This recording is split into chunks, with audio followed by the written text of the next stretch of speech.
شروع کی ہے اور حضور کی ذات پر درود اور سلام پڑھتے ہیں۔ سامعین گرامی قدر، ایک مرتبہ درود پاک پڑھنے کی اتنی فضیلت ہے، اتنی برکت ہے، اتنی عظمت ہے، اتنی رحمتیں ہیں، اتنی شان ہے، تو جب ہم کثرت کے ساتھ بار بار حضور کی ذات پر درود اور سلام پڑھیں گے تو اندازہ کیجئے گا آج اس محفل کے اوپر میرے رب کی رحمتوں کا کتنا نزول ہوگا۔ سامعین گرامی قدر، ہماری خوش بختی ہے اور ہماری عزت کے لیے اس سے بڑھ کر اور کیا بات ہو سکتی ہے کہ ہم مدینے والے آقا کے غلام ہیں، ہم اپنے نبی کے غلام ہیں اور ہم نے اس نبی کا کلمہ پڑھا ہے جس کے مارے میرا رب ارشاد فرما رہا ہے کہ رسول تیرا کوئی ذکر کرے یا نہ کرے، تو رسول ہو کر لا الہ الا اللہ پڑھتا جا، میں رب ہو کر محمد رسول اللہ پڑھتا جاتا ہوں۔ جس کا ذکر کرنے والی خود خدا کی ذات ہو، جس کا ذاکر خود رب کائنات ہو، اس نبی کی شان کا عالم کیا ہوگا۔ سامعین گرامی قدر، آپ چاہے میرے نبی کا ذکر کرے یا نہ کرے، میرے محبوب کا ذکر کسی کا محتاج نہیں ہے، کل جہاں میرے آقا کے ذکر کے محتاج ہیں، جس کے بارے خود عرش کا مالک اعلان کر رہا ہے کہ محبوب تیرا کوئی ذکر کرے یا نہ کرے، تو رسول ہو کر لا الہ الا اللہ پڑھتا جا، میں رب ہو کر محمد رسول اللہ پڑھتا جاتا ہوں۔ سامعین گرامی قدر، ہماری خوش بختی ہے کہ آج ہم اس نبی کا میلاد سجا کے بیٹھے ہیں کہ جو نبی بیٹھا فرش پہ ہو تو باتیں عرش والے سے کرتا ہے۔ آج ہم اس نبی غلامی کے لیے 1,24,000 انبیاء کرام دعائیں مانگتے چلے گئے۔ سامعین گرامی قدر،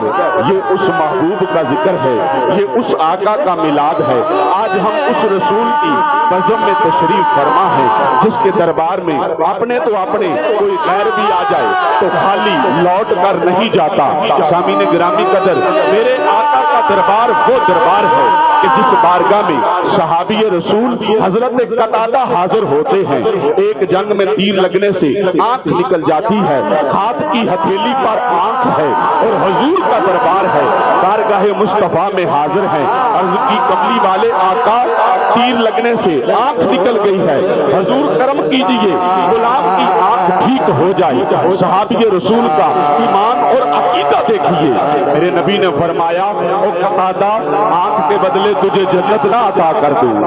صحابی رسول جانتا تھا جو نبی جنت دے سکتا ہے وہ آنکھ بھی دے سکتا ہے۔ ہاتھ باندھ کر عرض کی کہ کملی والے آقا، جنت اپنی مرضی سے عطا کر دیجئے، آنکھ غلام کی مرضی سے عطا کر دیجئے۔ سامعین گرامی قدر، تاریخ گواہ ہے، حضرت قتادہ آپ فرماتے ہیں وہی آنکھ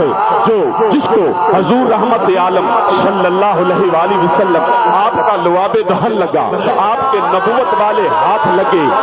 وہ آنکھ پہلے صرف سامنے سے دیکھتی تھی، جب میرے آقا کے نبوت والے ہاتھ لگے، جب حضور کا لواب دہن لگا، اس آنکھ کی کرامت یہ تھی، وہ آنکھ سامنے سے بھی دیکھتی تھی، پیچھے سے بھی دیکھتی تھی۔ سامعین گرامی قدر، حضور کا دربار وہ دربار ہے کہ جس بارگاہ میں اپنے تو اپنے کوئی غیر بھی آ جائے تو خالی لوٹ کر نہیں جاتا۔ ایک جنگ میں حاتم طائی کی بیٹی گرفتار ہو کر حضور کی بارگاہ میں حاضر ہے، نگاہ نبوت اٹھتی ہے، حضور نے دیکھا اس بیٹی کا سر ننگا تھا، میرے آقا نے بلال کو حکم فرمایا کالی کملی پکڑ اس بیٹی کا سر ڈھانپ دے۔ عرض کی یا رسول اللہ صلی اللہ علیہ وآلہ وسلم، آقا کافر کی بیٹی ہے۔ میرے نبی نے فرمایا او بلال، تو جانتا نہیں دربار تو محمد مصطفیٰ کا ہے نا،